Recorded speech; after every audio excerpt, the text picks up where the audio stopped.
نون والقلم وما يسطرون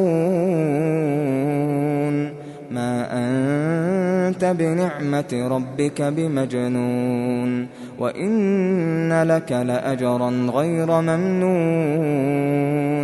وإنك لعلى خلق عظيم فستبصر ويبصرون بأيكم المفتون إن ربك هو أعلم بمن ضل عن سبيله وهو أعلم بالمهتدين فلا تطع المكذبين ودوا لو تدهن فيدهنون ولا تطع كل حلاف مهين هماز مشاء بنميم مناع للخير معتد أثيم عتل بعد ذلك زنيم أن كان ذا مال وبنين إذا تتلى عليه آياتنا قال أساطير الأولين سنسمه على الخرطوم إنا بلوناهم كما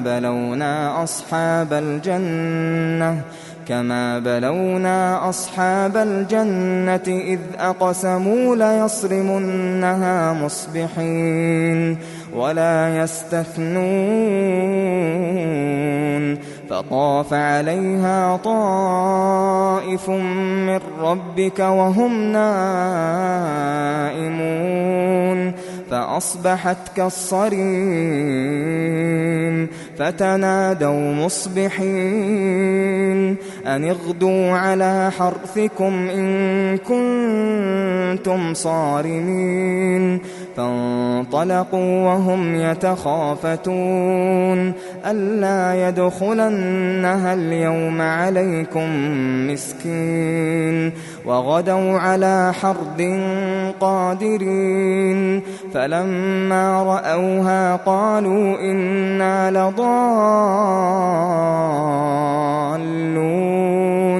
بل نحن محرومون قال أوسطهم ألم أقل لكم لولا تسبحون قالوا سبحان ربنا إنا كنا ظالمين فأقبل بعضهم على بعض يتلاومون قالوا يا ويلنا إنا كنا طاغين عسى ربنا أن يبدلنا خيرا منها إنا إلى ربنا راغبون كذلك العذاب ولعذاب الآخرة أكبر لو كانوا يعلمون إن للمتقين عند ربهم جنات النعيم أفنجعل المسلمين كالمجرمين ما لكم كيف تحكمون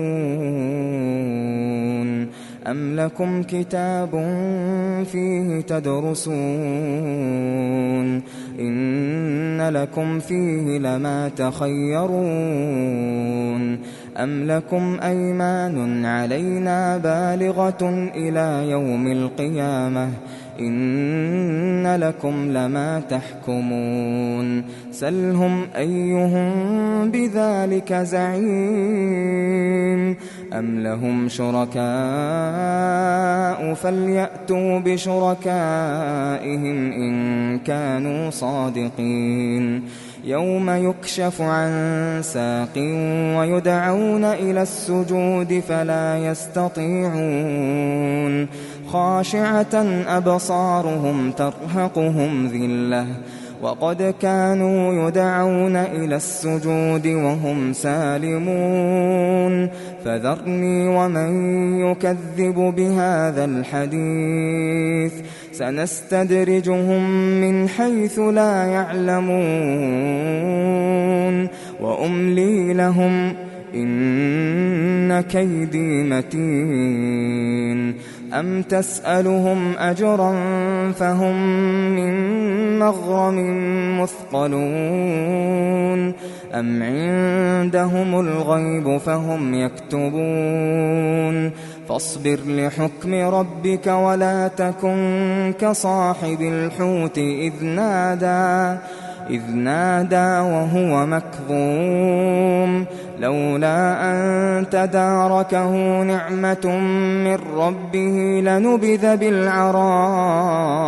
وهو مذموم فاجتباه ربه فجعله من الصالحين وإن يكاد الذين كفروا ليزلقونك بأبصارهم لما سمعوا الذكر ويقولون إنه لمجنون وما هو إلا ذكر للعالمين.